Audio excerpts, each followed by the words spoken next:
First impressions are ubiquitous. We're so busy judging others that we often ignore our own flaws. It's physically impossible for us to stop judging people without first knowing them. People say that first impressions are everything, but are they really?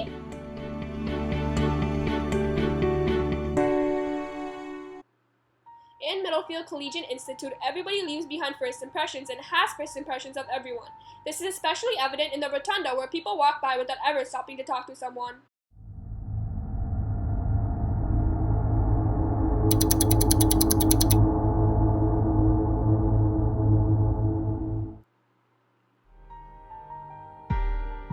What is the first aspect of somebody you notice within 30 seconds of meeting them?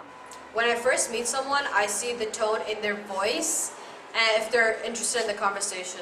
Okay, usually when I meet someone for the first time, I usually listen to the way they talk and they're approachable, and usually it's like eye contact is what My right answer, my best answer is that I look at a person and I'm looking for openness. So I watch their body language, their posture, and their face for signs of intelligence and a sense of humor and sort of openness to me. But I think I'm lying, because there's other research that says we notice many other things that maybe we're not even comfortable talking about. So things as ridiculous as race, that we know is a concept that we've made up. Because race means nothing. It means 0.01 of our DNA. It's meaningless, yet we know that somehow that's a layer of how we perceive people.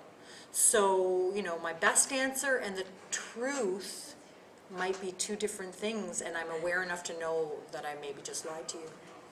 Why are happier people able to make a more accurate judgment about someone when compared to a person in a sad mood? In sociology, we talk about something called mirror theory, and the idea that we are reflecting back and forth to each other who we are, who we think we are, what we want to be, what we are. So I think every meeting is kind of an opportunity to be our best possible self. So when I'm feeling good about me, I see you in a good light, and that gives you a chance to be the best you. You know what I mean? So I think that might be part of it. Self-conscious of my round face, especially my cheekbones here. He's in shape. He has nice cheeks. He has really nice cheekbones. But are the positive and negative effects of judgments always equal? Describe a moment when somebody made an unfair judgment about you and you felt that you were treated unfairly. So one time during my 20s, during a job interview, I was told by my potential employer that he did not want to hire me because he thought I was too pretty, all dolled up like a Barbie doll, and he was looking for a pit bull. And I was really upset about that because he had discounted everything about me, my personality, my job experience, my education, and just assumed based on my appearance that I was not a good candidate for the job. So, first time I was ever judged would probably be teachers, first day of school. I'm a pretty goofy, lazy, and funny, talkative person. So when teachers first have me in their class, they think I'm lazy and I don't do my work. So every time I try sliding into a girl's DMs on Twitter, I feel as if I'm being treated unfairly there. Your first impression of somebody does not change even after you learn more information about them. But is that always the case? Describe a time when your first impression of somebody was wrong after you got to know them. So one time, this is a classic teacher story, I had this guy who came to class. It was first day of class, and I'm going over the course outline, and in walks this guy with his pants down to his knees and a hat on, and he has this swagger, and he's walking, he's like, "Hey miss, how's it going?" And I thought to myself, this guy's going to be trouble, and this guy should not be in this class because he did not present himself as an academic student. And boy was I wrong, because that thug ended up being the brightest, most sensitive guy I've ever met. My best student. Okay, so one time I met this guy who sort of dressed really formal and always had a shirt on, or maybe dress pants and cool shoes. So in the first day of school I tried to go meet him because I thought that we had similar fashion sort of sense, and it actually turned out to be the opposite. We decided to ask people who they thought was the most successful person when they were shown two pictures of two distinct men. Okay, so I would say the guy in the suit because his clothing and his appearance looks more like professional, and he looks more confident. Well, I think it's automatically assumed that the guy in the suit is more successful because, you know, a suit is a lot more money than just wearing a casual jean t-shirt.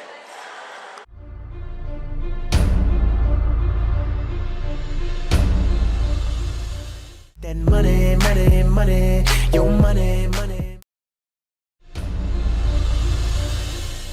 That money, money, money, your money, money, money.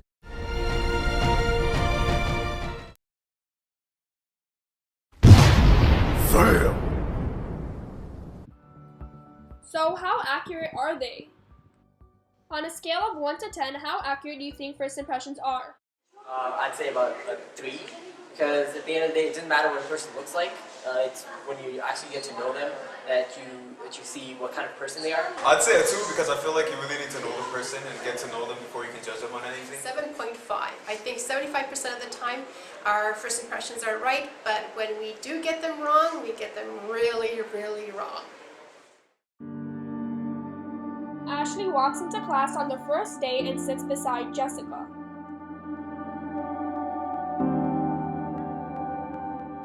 Jessica thinks that Ashley is self-centered.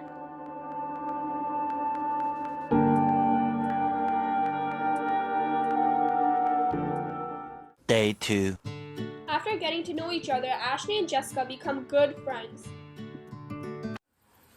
We have a big brain, but we don't always use it properly. Sometimes when it's trying to tell us something, we ignore it. And this happens. So it is important that we trust our intuition when we meet somebody, because without it, we will not be able to survive. But we must be open-minded and consider the fact that it may be wrong and we should correct it as soon as possible.